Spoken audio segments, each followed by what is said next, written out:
Right, so I'm just gonna mute you guys. Yeah. So Everywhere has their.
Hello everyone, welcome to the flat... Oh, yep, I think I'm live. Hello everyone, welcome to the Flat Pack Show. Sorry, I went sure whether if I muted myself on Discord that it wouldn't pick up my audio from my mic. I don't know, I'm being stupid. What's new? It's not a new thing, I was about to say. Welcome to the episode 65, I think it is. I'm of course your host. I can't wait till we reach episode 69. I don't know. Yeah. We'll do a That's special my episode. stupidity. I'm of course your host, Flatmeister. We've got. Oh yeah, I was about to say Switchpoint then. He's not with us at the moment. He is probably delayed by something. He might join us later. But we do have Nerd Waffle. Hey. And a wild Crumple Point appears. the comics industry became confused and injured itself. Yeah. I guess it's not highly effective yet, but it's slowly whimpering off. How are you guys? We've missed you, Crumple. You've missed quite a few weeks, haven't you? Oh yeah, it's been wonderful. Yeah, I've been fucking running around like a blue-arsed flea and basically ill. And if I've not been doing one of those two things, I've been asleep. So that's been it. I thought you meant it was wonderful because you didn't have to put up with our shit. No, it was deep. That was a Marianas Trench of sarcasm. That. But no, so it's all better now. But oh god, March was a bit of a drag, and it was just annoying because I couldn't get on. I think I managed 2 shows with you guys the whole month. Yeah, something like that. And it wasn't even like 2 out of the 4 weeks. It was like 2 I've done in the last 8 weeks or something stupid like that. So it's been a bit of a drag, but like I'm glad to be back and everything's good. And how are you guys? Yeah, we're good. We've had some cracking guests that I wish you were there to sort of speak to them. Like there was, I think was that you were on for one of the guests or a couple of them, I think. But yeah, when we had Alejandro on, and I said that some of his artwork reminded, like the character faces, reminded me of like the artwork within or the character designs in Dishonored. And he said yes, he did play that game. He was sort of inspired by like the caricature, sort of exaggerated features of like the busts that were in that game. Yeah. Oh damn! I was a bad one to miss. I didn't catch up on it either. I caught up on a couple, but I don't remember that one. Yeah. But we sort of last. I'll maybe need to see if I can get a hold of him on my channel or something. Yeah. Or we could do a follow up. We should do a follow up with some people if we can. Yeah, that'd be really cool. Like it's been a while since we've spoken to Dean Kish and stuff like that, and a few other ones. So that's a potential idea, actually. because Dean Kish's Tainted, I think it was called, wasn't it? Tainted. He's gotten Tainted printed. I think he's been attending cons as well as getting comic stores to stock Tainted as well. Just really good news to hear. Out in Alberta, Canada, which is booming town. Yeah. So really happy and proud. Really happy for him. But we'll definitely have to do some more sort of follow-ups with other people that you guys have missed. Yeah. But I did make a couple, and that was fun. I really liked that, and I was saying on one of my live streams, one of my solo ones, that I found that it's very helpful. It's a different, like, if I'm having a conversation with you guys, right, or a person in real life, God forbid, you're sitting across from the person, you're trying to work out, how to listen. You're trying to listen to them and work out what they think, and let them know what you think, and that's all cool and good, right? But see, on this format, when it's a group of us, so we're doing that as a group, which is different enough on its own, and then it's about a shared interest, which is again quite interesting. But then we've got a guest on who's not in our group, so that makes it even, like, not in a bad way, but even stranger. But then, not only have you got all that to consider, but you've got an audience. So you're like, okay, I'm asking you a question, but it's about a set topic for people to be interested in, not just like my personal curiosity. And it's really good as a mental exercise. I was coming away from it like, I feel like I learned a lot about, like, not only what they were talking about, but like how to talk to people in that way. It was, I don't know, it was just interesting. It's not a way that you would normally speak to people. Yeah. I mean, like when we had Jermaine Boyd on, who is the creator of Amelia Sky, which I think he is doing another Kickstarter again because he unfortunately didn't reach his goal. Oh, that's a shame. Which is a shame. It wasn't by much. I think he just ran out of time. That's even worse. I think he tried to raise it too quickly. Maybe I don't know. I don't want to put more words in his mouth, but it was doing quite well. But I was like, when we had him on, it hadn't been up that long. It was about 3/4 halfway done, and it only had a few days left. And I was like, that was a bit quick. Yeah. I think it's good that we like, I think it's great that we're getting guests on, like, mix it up a bit. Like, we started the flat pack because we all just got along really well together, and it's nice to throw an extra hat into the mix because we, Switchpoint, Crumple, Flat, and myself, we all get along really great. We have differences in opinions about certain things, but we all still, like, on a general sense, we get along really well with each other, and that's good. And then we know that because we're good with each other, we're able to throw someone else into the mix without being a bunch of hooligans and stuff like that, except for maybe Crumple a little bit. But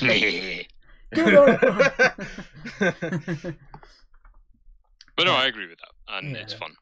But so yes, so you guys have all been good. I've been good-ish. I've been good recently. I was just really frustrated because I couldn't, like, because it was like, I don't think I had the flu, but it was like the flu. It was really bad.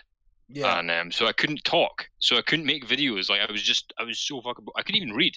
I was trying to read my like Twitter feed or a text from somebody. I couldn't fucking read it. I was looking at it like, it's just not processing. I'm gonna go back to sleep. It was ridiculous. So I was going stir crazy. So by the time I was better, I was just like, yes, all the live streams now. Yeah, I know. You were going pretty crazy, like pretty steady at that. I'm like, yeah, he's definitely feeling better. Yeah, I need to bloody do some content. My pain has just been awful. I've just been super busy with to do my own channel up lately, but I keep saying I'm planning on beefing it up, and I am going to. It's just that I've been taking a school program, and it's just been running me off my feet. Yeah. Ladies and gentlemen in the audience, basically Nerdwolf has been learning to read, and it's a challenge. I've been learning to code because I realized I wasn't a great journalist, and Jesus, man, you're gonna get the fucking stream taken down for hate speech. Oh, sorry. That's an alt-right cat whistle. Cat whistle. Somewhere, some Well, place, dog whistles are racist, so it's a... somewhere, some SJW's ears are perking up and being like, "Did I hear learn to code?" You know what? Fucking SCWs remind me of berserkers from Gears of War. Like, they're blind, and they're really And they're big just and messy sniffing. and clumsy, and they just mess with all the collision data, so you have to kind of tiptoe around them. And, like, the only way to defeat them is to get them outside. So that the satellites can just incinerate them. Otherwise, they're just, like, running around screeching and destroying everything. So what's the IRL version of the Hammer of Dawn then? In that analogy, then, what's the Probably Nick DiPaolo, Steven Crowder, and Alex Jones and Joe Rogan, or something like that. I don't know. Speaking of Steven Crowder, have you seen his recent video? I know we're kind of gone off topic, but Steven Crowder, he pretended he was a transgendered woman. Oh dear! And he went into a Planned Parenthood with a cup of a pregnant woman's wee, who willingly gave the wee. He then went and took the test, went into the bathroom, poured the pregnancy wee into the cup. Obviously, they tested it. It's come through positive. And he was just basically showing the ridiculousness of how the scientific community have sort of kowtowed to this identity politics of how much they're letting this gender non-binary and trans complete identity politics overriding scientific facts. Yeah, so there's your Hammer of Dawn. Honestly, I highly recommend people watch it. It was so funny, him staying in character. Hi, I'm Stephanie, putting on this voice. And he was... The doctor was trying to tiptoe around, and you could tell. She's like, "So, were you born with ovaries? And do you have a vagina?" And Stephen was going, "Actually, I was misgendered at birth." It's like, oh god. Misgendered at birth. So, what's our topic for today, Flat? So our topics. Well, first I wanted to say, with how Twitch is being, with the Twitch thoughts, probably the stream will get pulled because I use that word. With how Twitch is completely just screwing over smaller creators, I saw a quartering video. It was a PewDiePie video. I think he said about this new streaming service called D Live, I think it's called. And basically PewDiePie is going to donate £50,000 or dollars to smaller creators. But that's not the concern. It's about the money. But is that there is a new alternative to streaming. So if people have had enough of Twitch, had enough of YouTube, there's BitChute and there is this D Live to Yeah, I would actually like to say BitChute is doing really well for me personally. Like, I'm getting videos out that I get maybe 30 views, which is very low for me. I'm not used to that. And then I'll go over a BitChute and it'll be like 150. And also, this wasn't happening before, but it is now. Maybe it's a software update or something, but all my live streams are now there. It used to not be able to get my live streams for whatever reason. Yeah. And I'd always assumed they would update it, and then, like, so say it was like next Wednesday, they do the update then, and then every live stream after next Wednesday would appear. But what's actually happened is all my live streams from before have appeared too. So those guys know what they're doing, and I'm getting much better. Like I said on the stream, like Flatmeister, you'll remember because I think you quite liked them when I went through the Deus Ex Human Revolution. Yeah, your analysis doing videos. all the symbolism stuff. Yeah. Yeah, so I remember those. I never did another one of those. I did 2 of them. Sorry, Nerdwaffle. Yeah, no, don't be sorry. I was just saying. Yeah, I remember those. Yeah. So like they were quite obscure, to put it kindly. Like I knew that they weren't going to be massive hits, but I wanted to do them, and I hoped that at least some people would watch them. And they got like 20 views. One of them, I think, one of them got maybe 40 or something like that. I was like, that's not worth doing again. People don't like that. Fair enough. I went on my BitChute, and it had like 180 or something like that. I was like, what the fuck? So I'm going to go and resurrect that series because I know people will watch it. Just it doesn't get the reach on YouTube for whatever reason. It's really weird. Because nothing on YouTube seems to get the reach anymore. Yeah. Although a weird thing about BitChute, and I hope they sort this out, is there's better reach but not very good engagement. And it's not just me. I've noticed it with a lot of big people that I follow. You'll see on YouTube. There's like a comment section. It'll have like 190 comments or something for a medium-sized video. Relatively soon after it goes up, and then like you go over to BitChute, it's got like 6. Really weird. Yeah. But yes, no, BitChute is excellent, and if you could pair it with your YouTube account, then even better. But I think you can upload videos straight to BitChute. You can't go live on it yet. But I think that's probably just because they don't have the server space more than anything else at the moment. Yeah. So on to our sort of first topic is this has been doing the rounds. I'll bring up the article that I saw. Is Sekiro. For those who might not know what Sekiro is, it's a game made by From Software, who made the Dark Souls games. But the gameplay of this has like really changed up. It's not got the rolling around constantly. It hasn't got a stamina bar. I don't think it's a lot more fast paced. There's you got a grappling hook, like prosthetic arm. So there's a lot more verticality in the game as well. So all these sort of different changes, but the sort of similar gameplay loops are still there with the dying. You can resurrect once on the spot.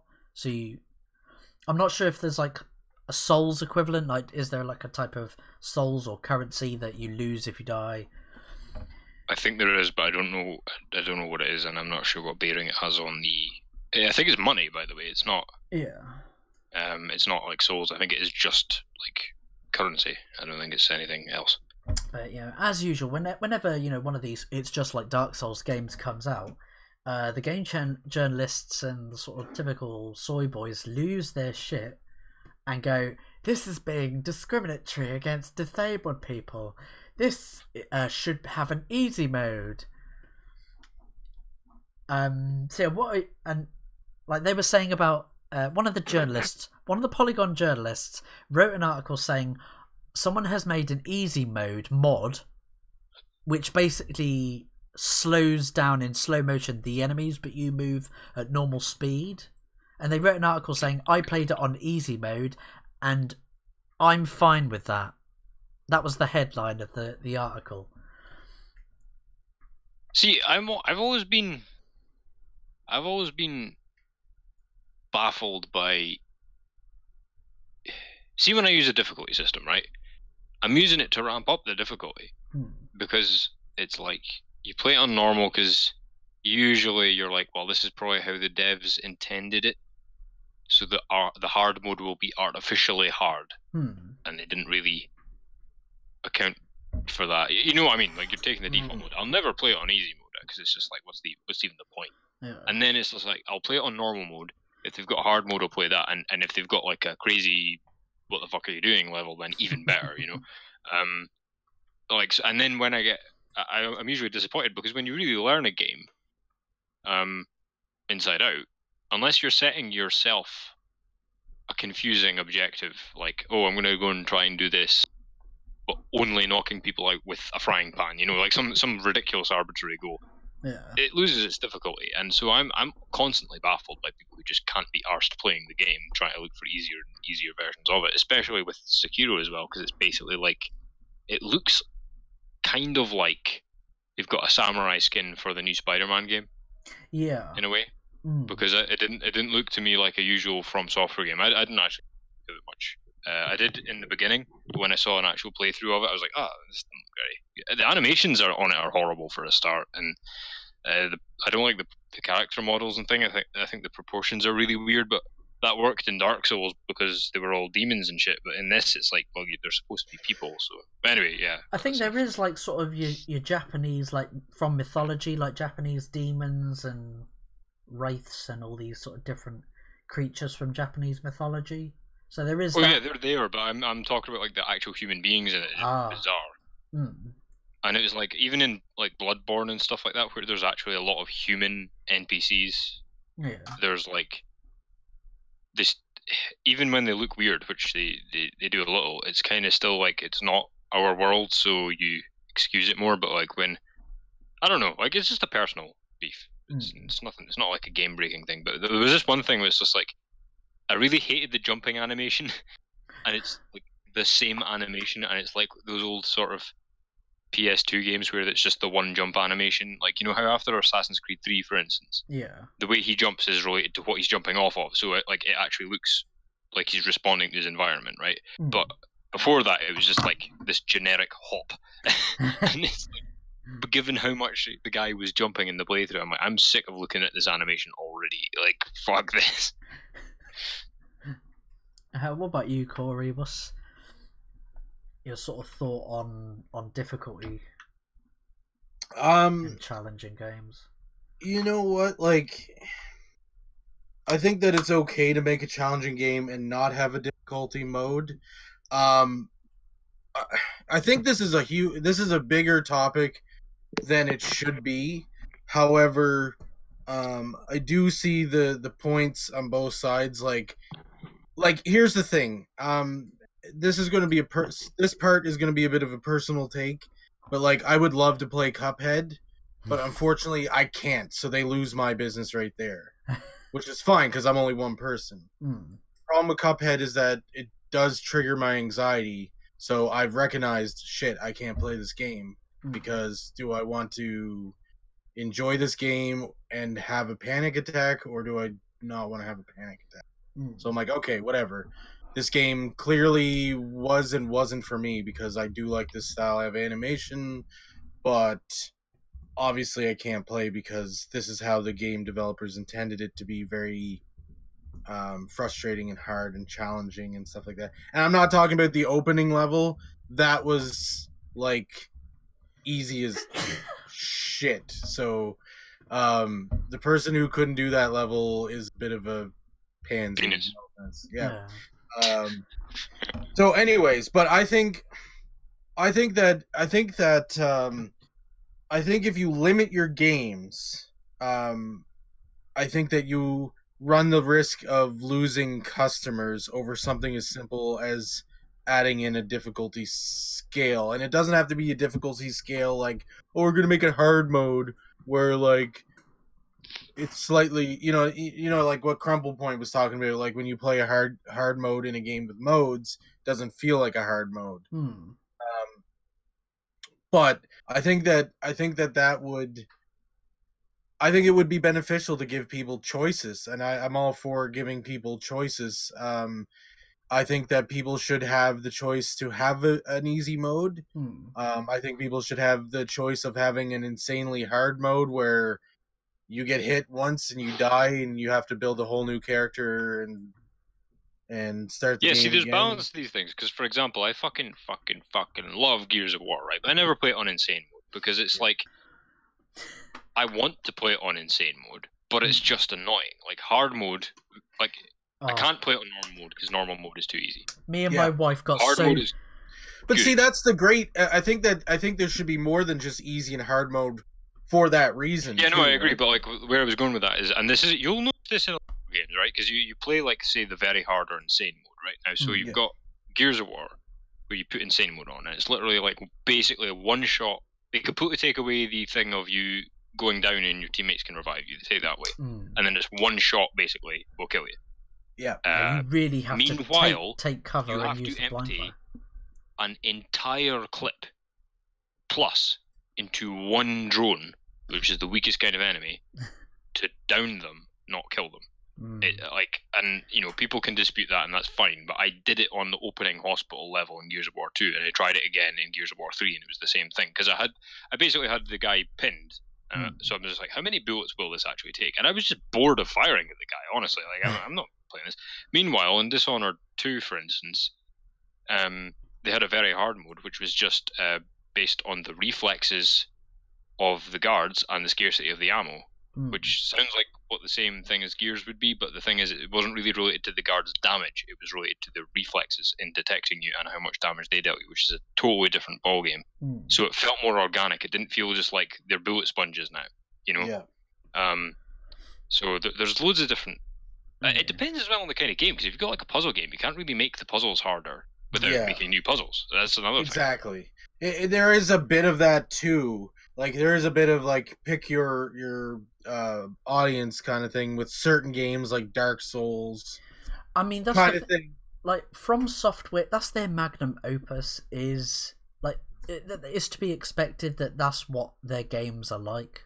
Yeah, is that they are challenging, and the sort of the gameplay style is to be kind of expected, unless you a normie or you live under a rock. Like that's From Software's magnum opus. That's their MO. Yeah. Well, look at. Sorry, go ahead. Sorry, go on. I was just gonna say, look at Doom and Wolfenstein 3D, like early computer games or whatever.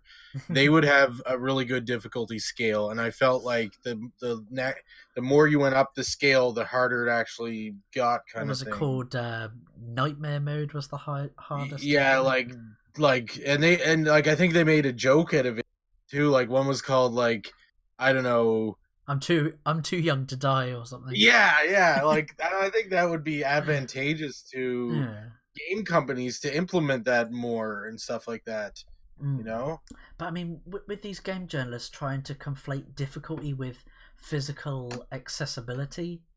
Yes. That was. Could I, before you move on to that, because that needs fucking absolutely flamethrower at that point.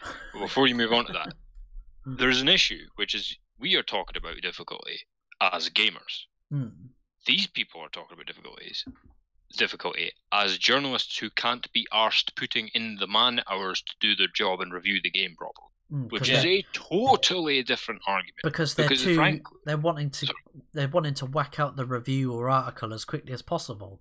Yeah, exactly. And I noticed this with a few movies that came out recently. I mean, me and Nerdwaffle talked about it in regards to Glass, was the fact that we felt that people hadn't even tried to review that. Yep. You have to really sit and think about it. I know it sounds pretentious, but you have to really sit and think about that movie for quite a while before you can really, it's like a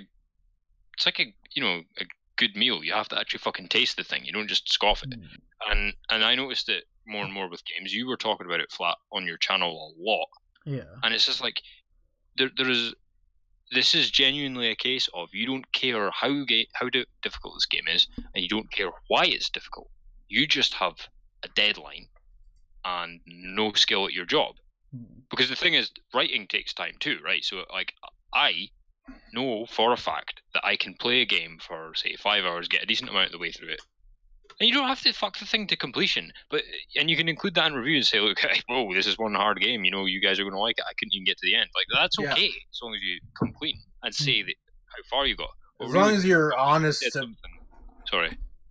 Yeah, as long as you I'm just adding on. As long as you're honest about like you were saying, I wasn't able to complete it, and I really liked this thing about the game, and this let me bring up Cuphead again. Like I really love the animation. I'm a huge old school cartoon guy. I would have loved to play through it, but unfortunately I wasn't able to play through it.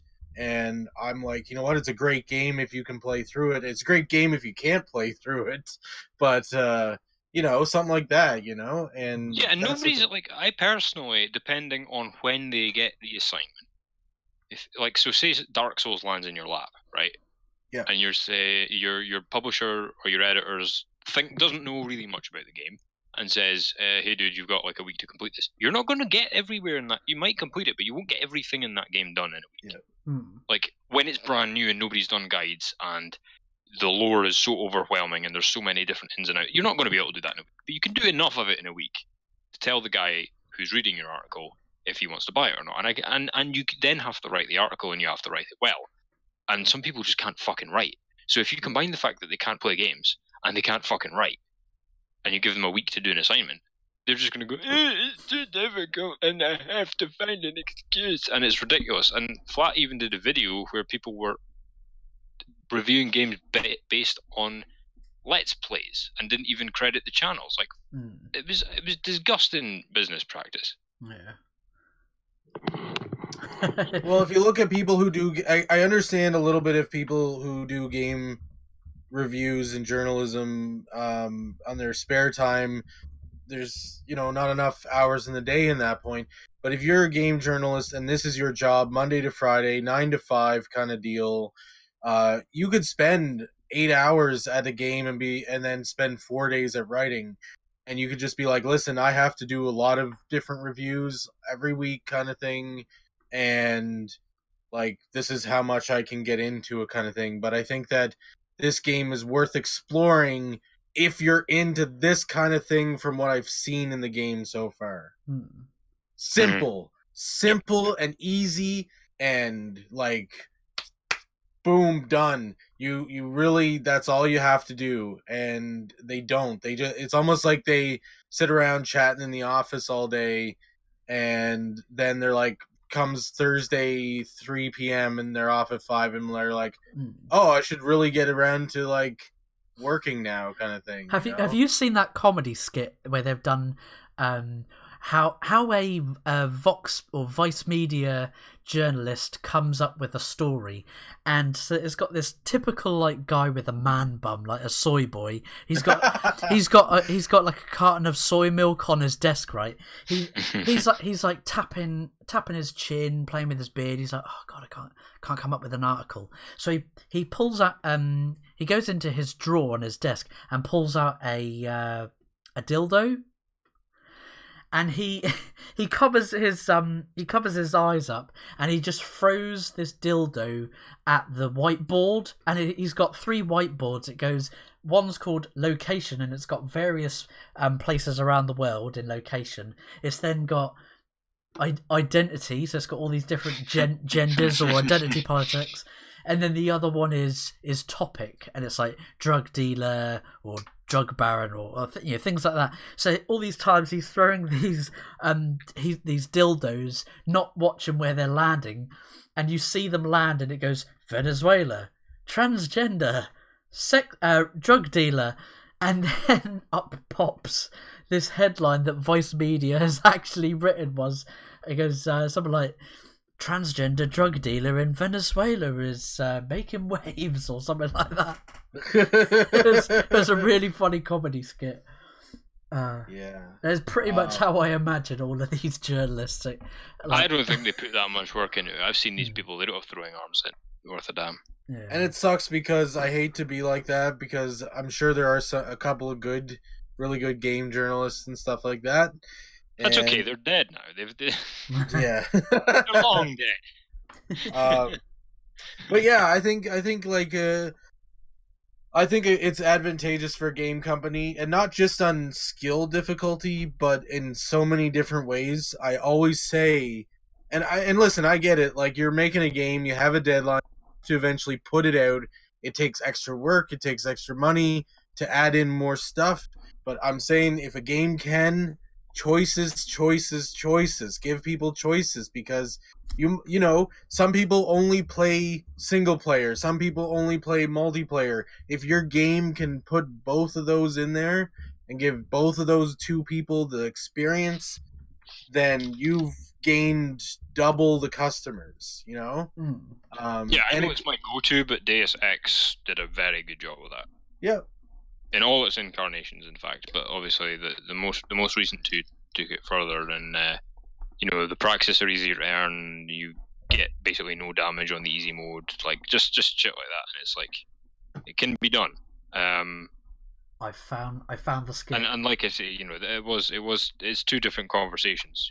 They're not wanting it because they're speaking as consumers. They're wanting it because they don't want to have to do their job. Because this is another thing. This doesn't get talked about enough, because there's so much else to call them out on. People actually forget or don't get time to call them out on this. It's the fucking writing. Like, these people can't write. Yep. Writing takes time and effort. And this is the other thing. Things piling on top of things.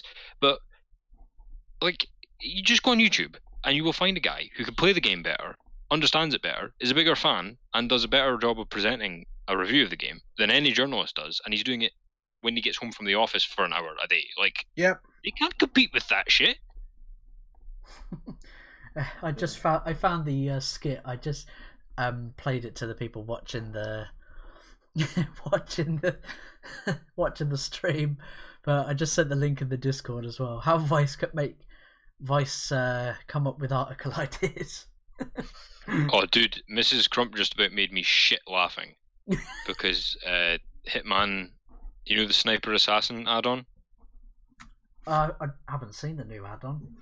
It's just an add-on to the main game, and it's like a map where you've got to snipe everybody rather than go into the map, and they're really well made because they are actually constructed as levels. Like they're it's not just like a shooting gallery. They're maps. You're just not on the map. Like, so if you imagine a level map, but you're not allowed to be in it. So everybody else is in it. All the NPCs are in it, but you're sniping from a distance, and it's really cool. But so I was Mrs. Crump was like, "Oh, you fancy playing a game or something?" I'm like, well, you don't really play games, so we'll need to find something that you can actually play, you know, like that you'll actually like. And she was like, "Yeah, but I'm fucking dying to play a game for some reason." I'm like, okay, hang on, what can I do? Oh, Sniper Assassin, that'll work. You just point and shoot. No, nothing else to it. So I switch it on, and I'm showing her how it works. And she's like, "Fucking kill that guy! Kill him! Get him!" And she's like, "Him over there! Get him! Shoot the fucker!" And I was like, "What the fuck?" And I zoom in, and he's like, "Look, he's got a fucking man bun! Shoot him in the face!" She was raging because one of the henchmen had a man bun. I was like, "You fucking do it!" He went to town on that guy. She was looking at them all for man buns. It reminds me of that Watch Dogs. Do you remember the video game Watch Dogs where you could like hack with your phone? Someone made there's several like versions of it. It's called Watch Dogs: Making the World a Better Place, and it's basically when you're walking around the city, up pops like some information about any NPC. So it'll say their name, their occupation, and like something about their personal life. And this is so funny. Porn profile. Yeah, the way that it was edited, like he was basically going on like a minority genocide. He would he would see like their description. He goes, "Shooting you." So, do you know who should have a man bun but doesn't? Who? Rian Johnson. Oh God. I was gonna. Oh, you're skipping way ahead there. I was gonna say we will get on to Rian Johnson, but oh God, I can't stand his smug little smile. I ruined Star Wars for you all. He's like a fucking Gringotts goblin. So I I really got to get around to doing this, but I thought of something hilarious. I want to do is I want to get like one of those cards like he had that says your Snoke theory sucks, but instead I wanted to say your Star Wars movie sucks. Like your Snoke theory sucks. Yeah, well, your Star Wars movie sucks. So do you know the difference between the Snoke theories and what he came up with? The theories actually gave Snoke a backstory. Yeah. He fucking he has no reason to be a thing. Yeah, it's and it sucks too because and I'm sure that Abrams didn't intend to. I think Abrams intended Snoke to be bigger than Rian Johnson intended him to be, because like when you're watching Episode 7. You're watching it, and he's like on this hologram. You've never seen this character before, and he's doing all this like shady stuff, and he's like commanding Kylo Ren and the other dude, and you're just like, "Who the hell is this guy?" This actually kind of interesting. I'd like to because his hologram was so huge as well. You didn't actually know how big Snoke was. You're like, "Fuck, is that how big he is?" He's like this. I honestly don't think they knew. I think that they thought, right. Hit all the beats of the bad guy. I mean, they were just ripping off. Do you remember in Empire Strikes Back where you first see the Emperor and he's on that giant hologram as well? I mean, they're just hitting every beat that's already been hit. And so they did that.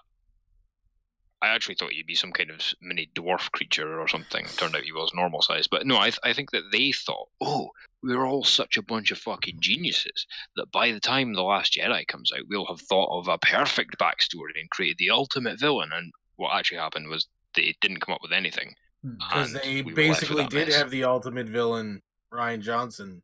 And you know what? I think you're right, but I don't necessarily think I don't really shit on that a whole lot, because like it's not that I love Abrams, but I don't hate him either. And I think I think they should have passed it on to a better competent director than Rian Johnson. Then should have done another director in the third one, and they should have had a plot going before any of this. But I think that Abrams had intentions, and I think that's why he's so, like, it doesn't say he's pissed, but I have a strong feeling he's just as pissed as everybody else, because Rian Johnson probably came along being the smug little person he is, and went, yeah, I'm just gonna throw out your ideas, Abrams, and do my own thing. Abrams' mediocrity is the same size as Starkiller base, and I'm reckoning that Abrams' mediocrity is way better. Like, I would honestly rather cookie cutter mediocrity over Rian Johnson's smug, I'm gonna fucking shit down your hole attitude. You know, well, it's the same thing, like, as far as I'm concerned, because I despise both of those films equally. So, but the thing was, I reckon that what happened was J.J. Abrams designed Snoke and did the hologram thing, and then it was the end of, they're wrapping up principal photography, and he just said to Rian Johnson, it's like, look, man, just kill Snoke off, because there is no way I can add lens. I don't. So, like, the lack of lens flare opportunity here has led me to just, I need you to kill him off, and we need a more lens flare friendly bad guy. Well, I don't think so. Like, it's not that I love 7, but it was slightly better for me than 8. And I think that Abrams either had ideas or was like, here, I'm giving you this creative control, like, to do something, just do something productive with Snoke, and then Rian Johnson's like, no. Well, apparently The Last Jedi, like the first draft of The Last Jedi... Oh my god, getting confused. First draft of The Last Jedi was written before Force Awakens was even finished, the script being written, apparently. Sounds about right. So it just seems like Disney were like, just try and come up with a story. We brought the franchise. Is it this year that the 9th one's coming out? It's this year, yeah. See, that makes me laugh. I was saying to somebody the other day, and then I had to second guess myself because I couldn't quite believe myself. But I was like, it really does show you that they know how badly they fucked up. That nobody even knows there's a Star Wars film coming out this year. Yeah, there's no talk. Like, nobody's heard a damn thing about it, and people can blame Avengers or whatever all they like and say, oh, it's just Disney. Like, no, that's nothing to do with it. The hype train for The Force Awakens started 2 years before they even fucking released a trailer, right? And everybody knew about it. Everybody was champing at the bit to get to see it. And then they did the same thing with The Last Jedi, even Force Awakens was a bit of a fucking train wreck. And now everybody's wise to their act. The two definitely not prequel sequels sealed the deal for everybody, and now episode 9 is, I don't think it'll be a flop. I think they'll do a combination of good marketing, people who just want to go and see a film, pulling all the other films out of the theater at that time, and we're gonna have money meddling in the background with their account. We're gonna have also the typical copy paste articles from this year and last year saying, "Oh, it's the man babies. They're crying about the female lead." So, hey, Jenny. Jenny's in the chat. Hey, Jenny. So basically, I didn't hate Solo, to be honest. There's a few cringy things, like his fucking name. Like, they didn't have to explain his name. His name could just be fucking Han Solo. Whatever. There's a few things, despite a few stupid things, I didn't hate Solo, but I was hoping it would tank. And I'm hoping for the same thing with 9. I hope that I enjoy it, but I hope it does terrible, or at least terrible for, like, a Star Wars movie. Because I think that even though I sort of half liked Force Awakens, even though I did like Rogue One, and I sort of half liked Solo, I think that we're treading on this tightrope of where they're just trying to get their balance. They're trying to get this balance, and they have the wrong balancing pole. like the pole that's supposed to keep your balance and keep you steady and keep you on the tightrope, is Kathleen Kennedy. And I think as long as she's in power, we're not going to see Star Wars improve. We're either going to see you might get a good Star Wars movie, but you're probably going to get a bad Star Wars. You're probably going to get like this, like no plan, no direction, no. She's a bit vision. like a dictator, though. Like, you can argue that it's all her, but I think that she's more just a symptom of the fact that, yeah, okay, she's evil and corrupt, but every single person beneath her is as well, and that's the only reason she can function. And like, I think that the whole problem is not even just Disney; it's just the movie industry in general. It's just a disaster. Like, there's no blockbusters coming out that anybody gives a shit about. You could say the same about the game industry too, because look at all the shit that all the game companies do. Yeah, definitely. But here's the thing: is that that makes me depressed because I love movies and I love games and shit like that. So I want them to do better and stuff like that. So I don't want to necessarily shit on them, but what I want to do is there are good movies being made in Hollywood. And it's so weird because they're never talked about. And some of these movies even give all these people, they give great story for the people who are not SJWs, and they give SJWs what they want. Like, I swear, like, Bumblebee was an amazing movie last year, and nobody was talking about it. Yeah. And it had a strong female character, but it didn't focus necessarily on that either. It gave old Star Wars fans what they wanted. And you know what? It's because they had the right people behind it, and they had the right director behind it, and not fucking Baysplosion guy.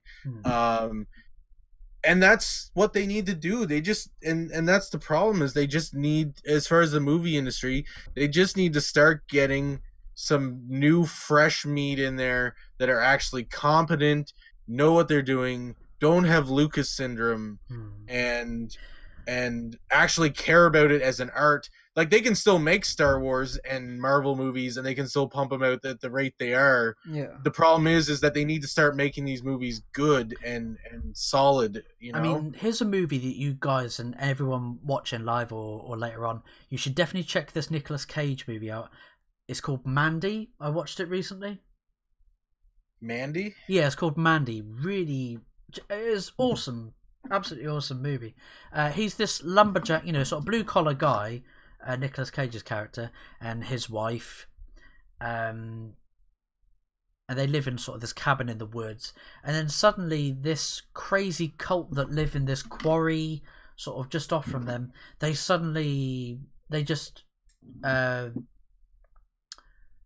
hold them hostage, and they drug the wife, his wife Mandy. They drug him and her, and they then put her in like a sleeping bag and set her on fire. And so Nicolas Cage's character is absolutely shocked, and he's tied up, and he goes on this this revenge against this crazy meth head cult. It kind of reminds me a bit of Far Cry 5. I've not played Far Cry 5, but it's got sort of the similar. It feels quite similar, and because of all this sort of this new like LSD drug that all these crazy cult members are taking, the movie sometimes switches to like this animation.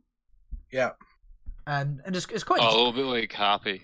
Yeah, it's quite jarring. Like, sometimes it'll go into like this really neon bright coloured animation style, and you're like, "Ooh, what's going?" And it's obviously to reflect this LSD and the effect that it has on whichever character.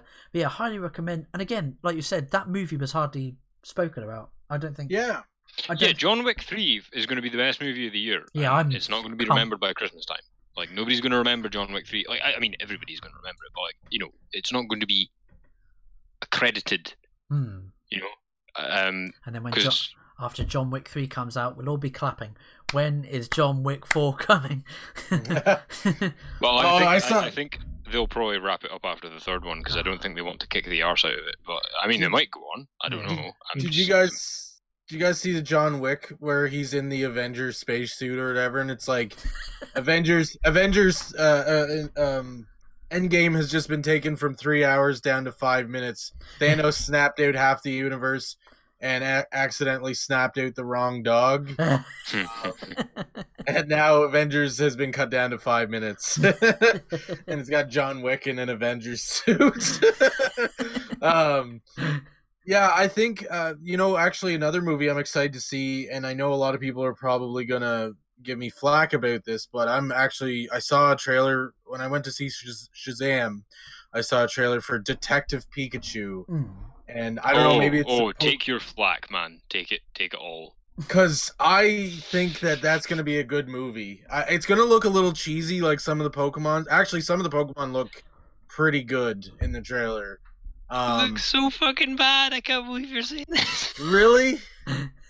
Charizard looked pretty badass. Like, Jigglypuff looked really stupid. It honestly, I felt like it depended on from Pokemon to Pokemon. Some of them looked stupid. What's the big I think it's got some kind of Doctor Who style, like, mind control thing on it where, like, I can't pay attention. I've seen the trailers.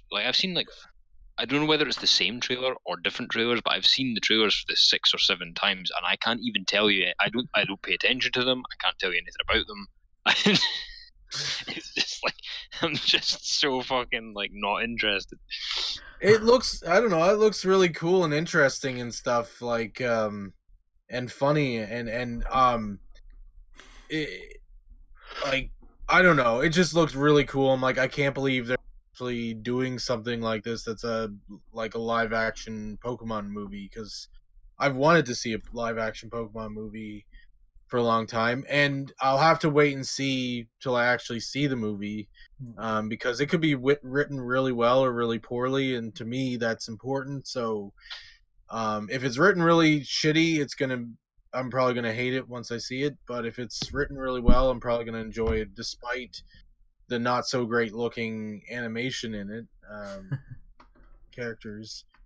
But yeah, I don't know, I'm excited to see it. Again, I'm just surprised because I don't know, like it is.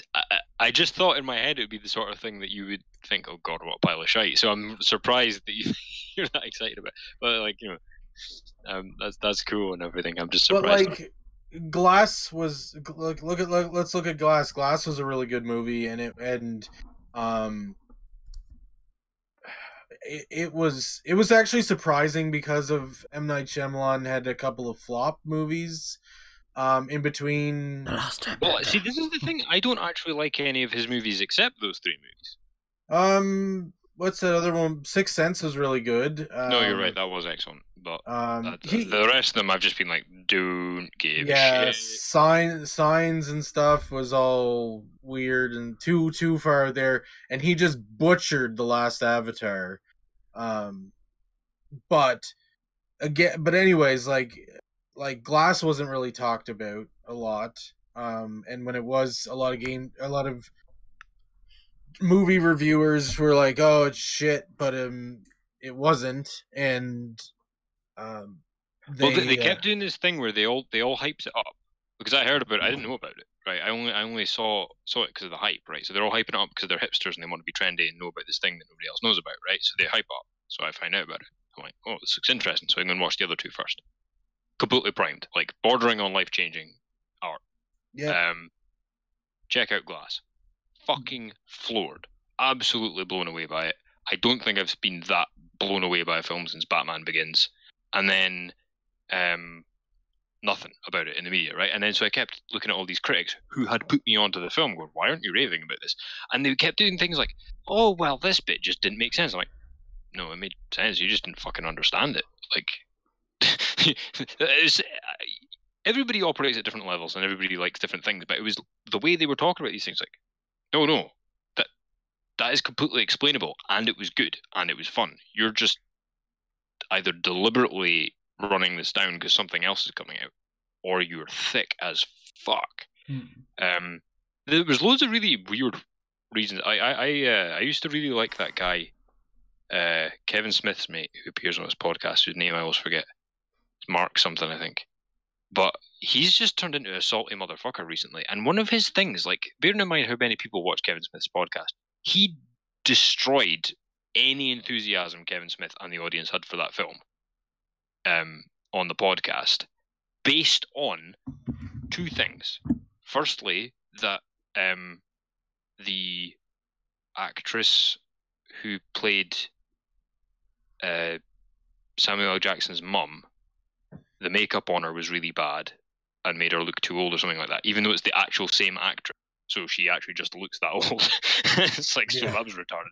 And then the second thing was, he was getting all snobby because he was like, you know how Mr. Glass is like a comics aficionado? Yeah. So there's a bit in it where he is explaining the difference between, or not, there's a bit where he references a limited series comic and an origin story. And then this guy was like, it was just so stupid. I mean, you can have an origin story that's a limited edition. Like, how stupid is that? As if it had any fucking bearing on anything to do. It was like, dude, you were on your phone that whole movie. You looked up at that one bit and went, that's weird, and went back to your phone. Don't pretend you've seen this movie. Yeah. And that was what I was getting through the whole thing. And like, you know, going back to the game thing and all these journalists talking about that sort of stuff, they all do the same stuff. Yeah, well, I mean, the thing is that, I mean, that's the thing is, like, origin stories can be a limited thing, but they don't have to be, and they can be completely different things too. So. And are almost never, especially, like, even his critique in that regard was wrong. Like, you don't do a limited series origin story; it just doesn't fucking happen. You start a series, like, with the origin. That's true. Like, the critique was retarded. Yeah. Sorry. Anyway, so like, yeah. Either way, it was stupid. Yeah.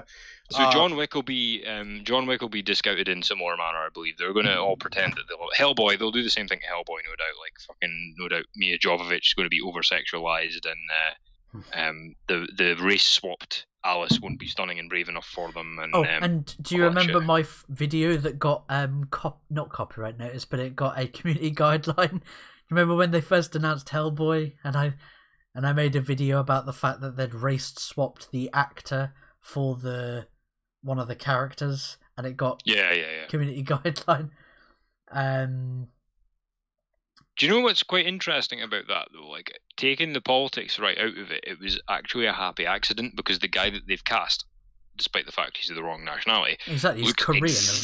He's American Korean, not American Japanese. So it's racist, because basically what the SJWs have gone is like, so long as he has some kind of like strange eyes. Well, they've done the same. They've done the same for Netflix's Cowboy Bebop live action. They've cast a Jewish guy into an Asian. Yeah, well, they've cast John Cho, who is again Korean American. They've cast him, a Korean American, for an anime that was Japanese created, but Spike Spiegel is Jewish Martian. He was born Martian, but even his name sounds Jewish. And sure, Japanese anime, the characters do look slightly Japanese, Asian. Or Asian, but he still looks, slightly more American. So like, I think, by the way, I think Hellboy looks amazing, but that was a happy accident, because the guy looks really, really like Daimyo. Major Daimyo? Yeah, Daimyo. And but the race swapped Alice thing was hilarious, because like, Alice is meant to be like a 45-year-old red-headed Irish woman, and then they've got this girl who sounds like she's from London. I think she's actually from America, but her Irish accent is so bad it sounds like she's from London. Fuck. And then it's like this classic. She's like 40 years too young. She's been race swapped, and she's like, it's just this thing that everybody hates, but nobody will stop doing. Of like, oh, this girl weighs the same as your iPhone, yet she can roundhouse kick a 250-pound Marine into the next room. It's just like, go away, nobody. With that bloody trailer where they've cast that EastEnders actress. I think that's Gary Oldman's sister, isn't it? Yeah. You got any ID, love?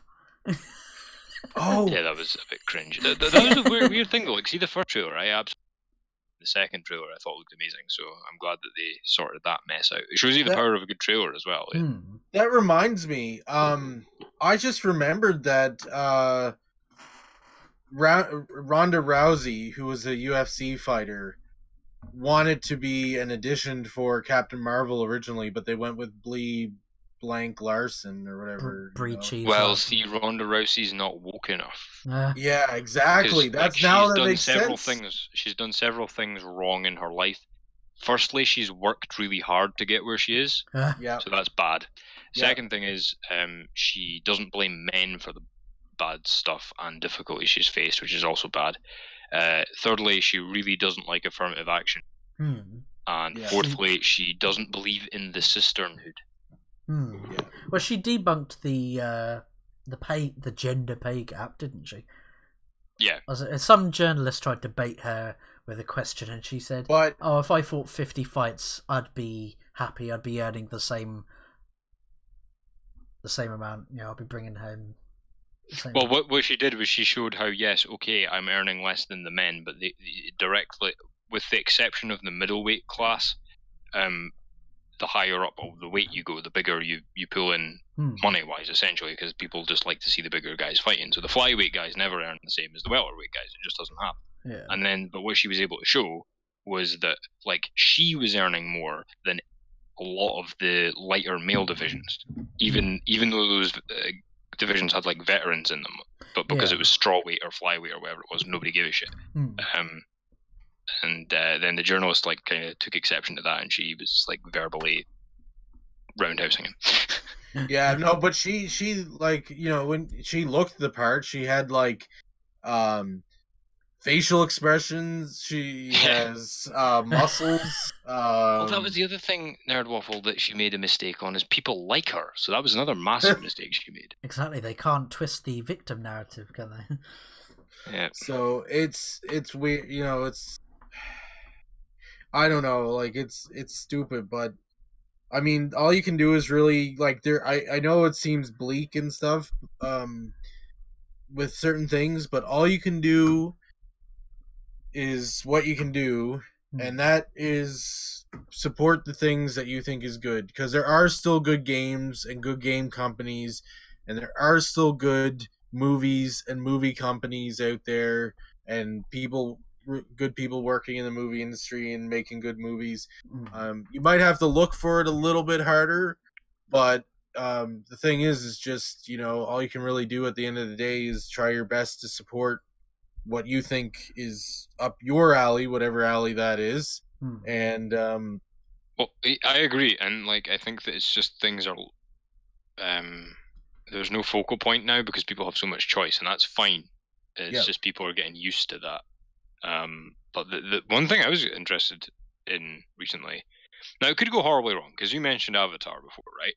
Now the last Airbender, I was that was, if you look at the people working on that movie, it was a fucking dream team of people. So it's actually quite surprising that it went so badly wrong. Yeah, it's surprising it went wrong at all, and so badly wrong. Like everybody that worked on that movie was like great at what they do. It was really weird. I just love how it took like a whole village of benders to lift this little boulder, and it was hilarious. Yeah, well, the problems don't matter. It's the fact that there were any that surprised a lot of people. I just had to point that out because I get a kick out of it.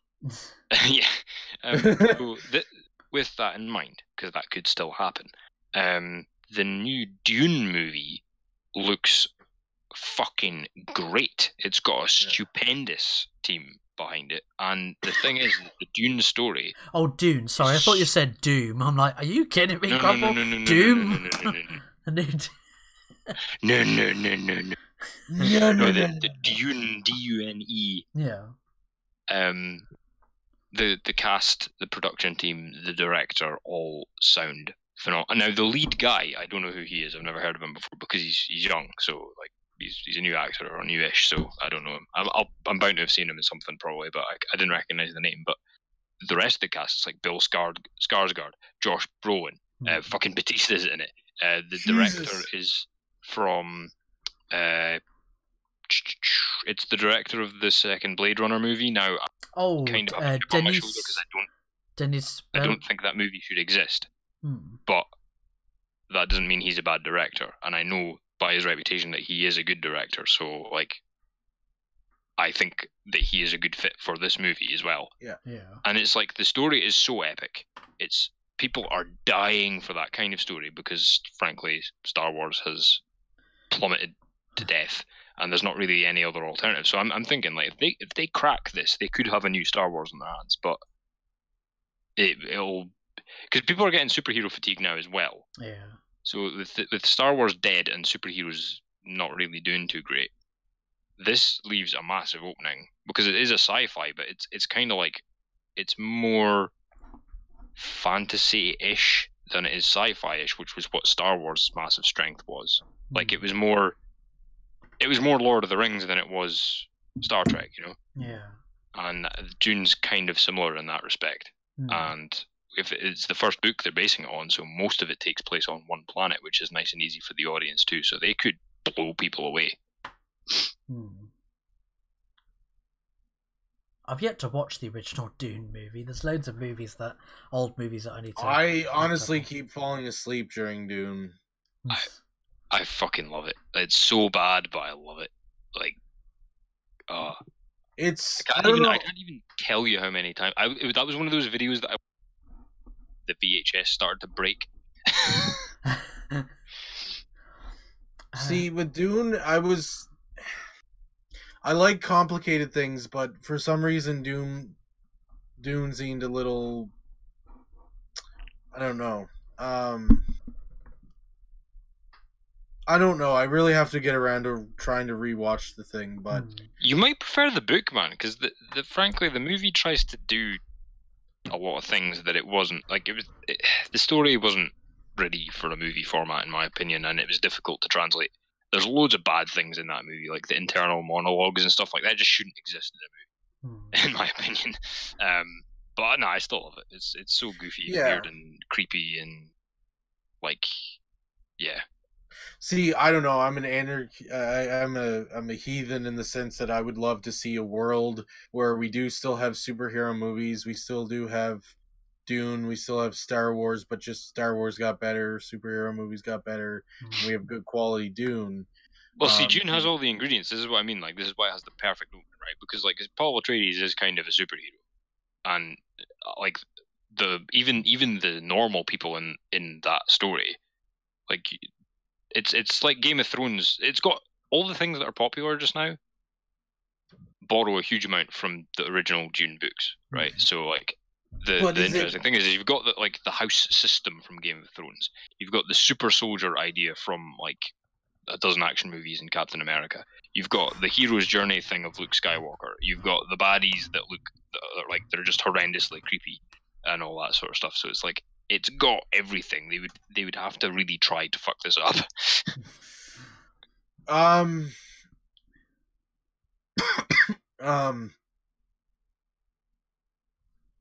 don't know. Like that's the thing is it might have all the elements, but the thing is that doesn't necessarily mean it's going to be amazing. No, it could be a complete car crash. Because if it has all these elements, it still has to be interesting. Like, are they going to put an interesting spin? Or is it going to be just a bunch of... Well, there's an interest... This is just like a minor detail, but it's another one I think people appreciate. But, like, the whole world of Dune is that humanity got to, let's say, Star Trek level of technology. But then what happened was, like, Skynet happened. And they're like, oh, fuck. So they had to kill all the computers in the universe, but we were that advanced, so it's got this weird everything is kind of analog and operated by people, which requires, like, for example, inordinate amounts of slavery for one thing. And you know, they've got these human computer people that are just like, you know, well, computers that are, you know, they're slaves as well. And it's like, I think in the age of like the smartphone and, you know, social media and all that sort of stuff, like a fantasy that is set in a universe that is post-computer will be very compelling to people, and that's just one small detail. I think like it's full of stuff like that. Yeah, you could. Takes place on a desert world. I don't know. I find things with deserts I find things with deserts sometimes kind of boring. Like they just walk across the desert and whatnot. You know, I don't know if that's well it, with Dune, you've got a couple of different settings. Even though Arrakis is the main setting, so it's like, and even Arrakis has like, so there's Arrakis, but then it's like it's different at night, and then there's the underground part of it. Then there's a lot of it takes place in orbit around it, and then there's the other planets involved, like Gidi Prime, and there's the one that's like the whole planet's an ocean and all that sort of stuff. So there's a lot to visually break things up. Also, every family has a different aesthetic. So it's like when you're on somebody's spaceship, it looks completely different to everybody else's spaceship, kind of thing. So all the soldiers as well look totally different. So it's yeah. I'll have to check the original Dune movie out. I was gonna say we're up to about the hour mark, or hour and 10. To we wrap up, I was going to ask you, because we did kind of bypass that and went straight into the Star Wars thing, was with regards to back to Sekiro and the sort of the difficulty in games, with the journalists trying to say, oh, think of the disabled people. Should we go into sort of final words with regards to that? With sort of lightly touch on that. I mean, I, as a disabled, you know, I am physically disabled. You know, I suffer from chronic back pain, and that does make it difficult when I'm trying to play a game. Sometimes, like if I'm in an immersive story, it helps me take my mind off my pain, and I can play challenging games. I enjoy the challenge. I mean, I'm stuck on Dark Souls 2. I'm in like past the Iron Keep. I think I defeated that boss. I can't remember what he's called. But, you know, I was stuck with Dark Souls 2. And same with the first one. Smaug and Ornstein, I was ripping my hair out. But I changed my tactics up. I'm like, right, something isn't working here. I've obviously got to try something else. And despite my wife shouting at me going, Estus, Esius, use your Estus. Well, thank you, dear. I hadn't thought of that. Yes, I'm pressing the X button, darling. I am rolling. Oh wow, that's a very British way of playing video games. Darling, use darling, use your fucking Estus, or you will cease. You will cease to live in the game. Would you like a cup of tea while we're playing this game? Sorry, I'm being discriminatory against. You know, there is challenging and complex games. Like this article here lists Sekiro, Ninja Gaiden, Devil May Cry, Bayonetta. I'm actually playing through the HD collection of Devil May Cry. I'm stuck on the first game still, but I'm sticking with it. I completed Bayonetta on the hardest difficulty. You unlock like unlimited climax or something it's called, which is sounds great. Yeah, it is very hard. The enemies are severely aggressive in that game, and you take only a few hits and you're dead. But if you can time your dodge move, it like slows down time. Allow it. It's almost like a counter attack, basically. Like if you dodge right at the moment before they're about to hit you, then because there's no block button in the game, you just like roll. You know, you do a dodge move. But you know, these journalists don't speak for disabled, but it was proven. People have debunked it by saying, well, look, this disabled person who has beaten Sekiro. This guy is like a Street Fighter tournament pro. He plays using his tongue. And this deaf, dumb, blind kid plays a mean pinball. Yeah. I think, hey, you want games to have an easy mode, you want games to have a difficulty scale, that's great. That's fine. I'm half on board with that, as I've said earlier. But I don't think it should have anything to do with disabled people, either mentally or physically disabled. Yeah. I think that that's just insulting to people. Yep. I have family with mental disabilities. I have family with physical disabilities, and they can play video games just as well as anybody else. Yeah. And I think that if you are trying to champion for them, I think you could in turn be actually discriminating against them. What's the term? Bigotry by low expectation? Yeah, like, oh, you know, this person has a mental autism, other mental disability, thing or whatever, that's very stupid to assume that they aren't capable of understanding a game, because that's not how it works. And the same thing with physically disabled people. Like, you know, yourself, Flat, like, you play a lot of video games, and you could probably school me at video games and stuff like that. And that's the thing, right? Like, they're discriminating in a way. I know they might be trying to be, maybe, like, I don't want to be so, I don't know, assuming of what they're actually intending, other than I think they're intending for themselves, and they're using them as a crutch, pardon the pun. But let's say they are assuming it is good intentions. I'm glad it's good intentions, but you shouldn't say that physical or mental disability people can't, that they need something easier because they can't handle a game like everybody else. Yeah. What about Agreed. you? What about you, Crumble? Well, there's two things with it. There's like a surface level thing, and then there's the main thing. So the surface level thing is it shows you how isolated these people are. That it's like, if you imagine this taking place in like a food court or something like that, like if somebody's having a loud conversation, like, oh yeah, no, they need to make this game easier. Like, disabled people can't fucking play it. It's too difficult. They're going to just lose. Like, your mate would be like, dude, keep your voice down. You're going to get knocked the fuck out. Yeah. Perhaps by me.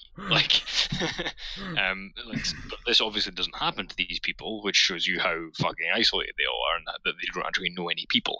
The other thing is that, like, it shows you, it gives you a real peek into their makeup, because if you look at, like, say, the past litany of game journal articles that you've covered even on your channel, Flat, we're constantly trying to work out, like, what the fuck is wrong with these people?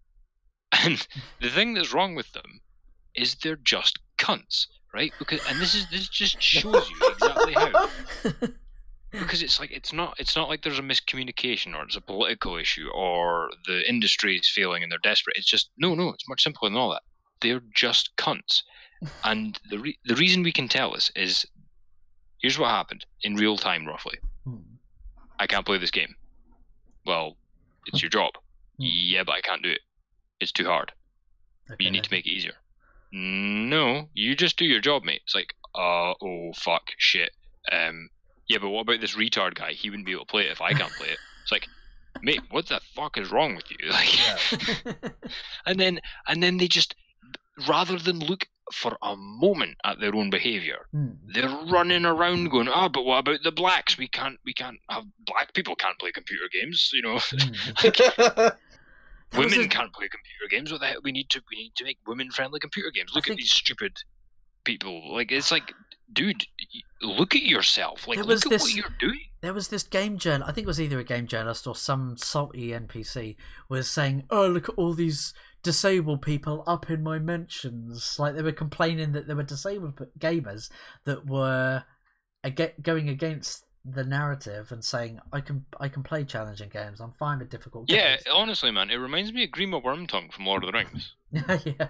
You know, like how he hides behind the king, and then he hides behind Gandalf, and then he hides behind Saruman, and then he hides behind the hobbits, and like he's constantly just looking for somebody who uses a human shield and they'll like take pity on him, when what really needs to happen is he needs put out of his misery. Yeah. And that's game journalists. It's like, they're just, like you say, it's like, not only do they have the fucking cheek to refuse to do their jobs and then bully people in the industry, they then use like real discrimination, not discrimination TM, like, oh well, my, you know, Latinx transgender bathroom didn't have fresh toilet roll, I'm discriminating. No, real discrimination, horrible discrimination against disabled people.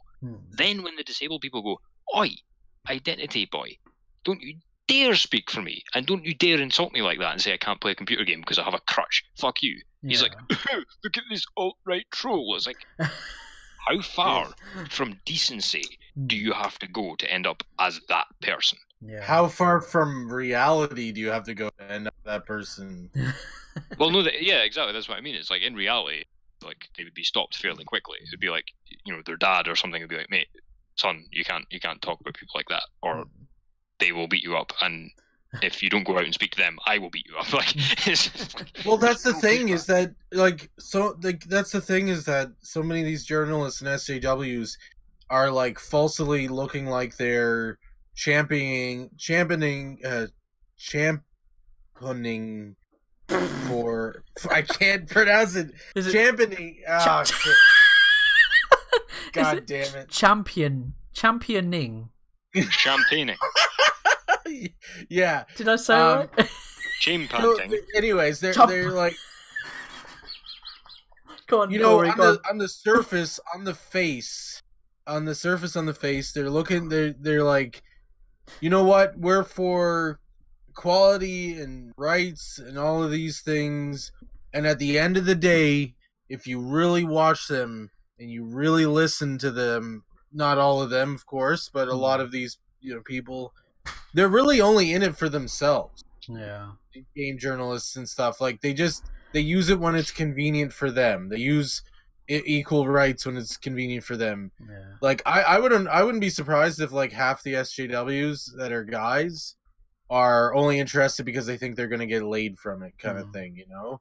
I'm sure there's some that do care about that stuff, but at the end of the day, I think like a lot of people are just like hiding behind a mask of we're for equality. Half of them are doing it to get laid voluntarily. The other half are rapists. Yeah. Well, I wouldn't say every single guy that's an SJW is doing it sinisterly, but I would say that there is a large amount of wolf. No, it's like 90% sinister and 10% nice. Yeah, there's been a pattern that shows a lot of them have been rapists and stuff like that. Yeah. Oh, yeah. No, and I'm not downing that point. I'm just saying that they're like I'm not naive to think that there's no one who's actually in it for, hey, like I just want equality and stuff like that. And I think I agree with these people, but I really think a lot of the large community of it is what I would like to say is, you know, wolf in sheep clothing, you know, like, hey, I'm one of you guys, but I'm actually like a rapist, but down with rapists, you know? Yeah.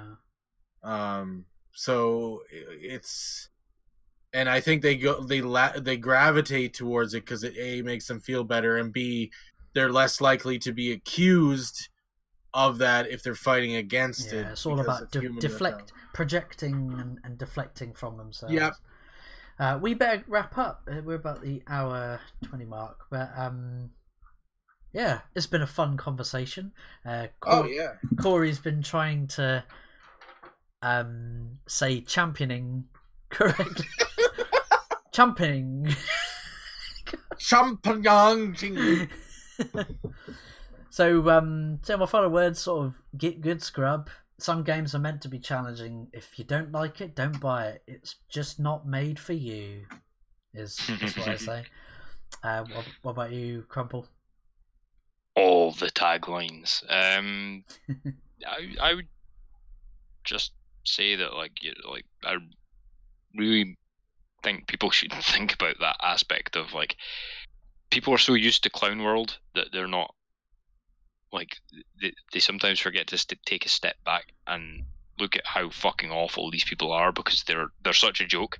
Because if you're, I just can't get my head around it. It's like somebody who's enough of a scumbag to be a journalist for what should be light entertainment, that they can't do their job, so they blame the industry, and then the industry says, you know, there's nothing wrong with us, you need to just get good, scrub.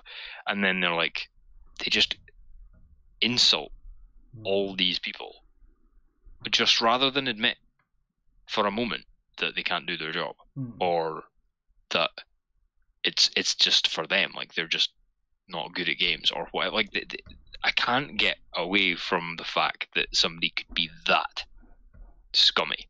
And I think that that's what we need to remember about all game journalists, most politicians, and pretty much all journalists, aside from maybe 10.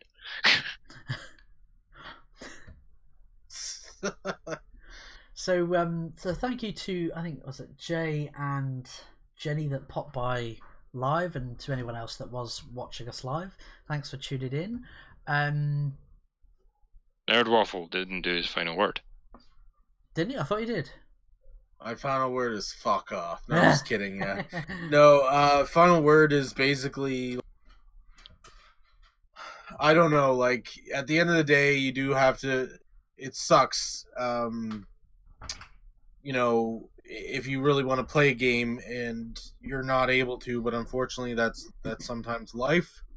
I would highly encourage game studios to start considering making a fair compromise to this whole thing of, like, being able to say, hey, our hard mode is really challenging, and if you like a really challenging game, we have a hard mode for you. If you want to go through and play the story and really just sit back and take it easy and whatnot, we have that for you also. But at the end of the day, I think that the game companies are, you know, sort of, I think it would be advantageous and in their best interest to do that, but at the end of the day, it's their company, it's their game, it's their creation, so they get the ultimate say. I would just say that, you know, if you can try to put something in as a compromise, because you don't necessarily need to just stick with hard mode, and you don't need to necessarily just stick with an easy mode. You can have both for both those types of people that both enjoy a different experience, because we are at the end of the day all different, but again, at the end of the day, up to the game company. Yeah, I do agree with you there, that it's making a compromise, finding that sort of common ground that everybody can enjoy, because you know, like, and it's going to make it enjoyable for everybody else. Because what would you rather? Would you rather have more people to talk to the game about and be excited about this game? Like, oh man, yeah, I really love that game. Or are you going to run into more people who are going to be like, well, it wasn't really for me, so I don't really want to talk about it because I don't really know anything about it. So, yeah. I would be like, oh, I'd want to run into people who are like, yeah, I love this game. This game is great. I was able to play it. I'm not really great at games, so I played it through easy mode, but I still really enjoyed the story and the game and stuff.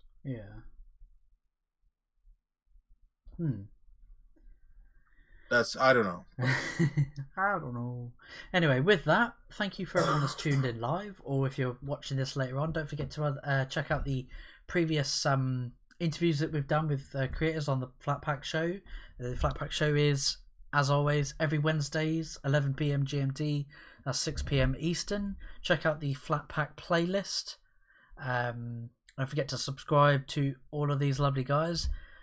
Fortunately, Switchpoint couldn't make it, but it's been press F for Switchpoint. Yeah, press F for Switchpoint. But it's been Nerd Waffle. Remember to hug the person next to you, and remember to be the change that you want to see, and remember to keep it toasty. It's been Crumpleborn. Get the fuck out of here. And it's been me, Flatmeister. We'll catch you in the next video. Take it easy, everyone. Bye.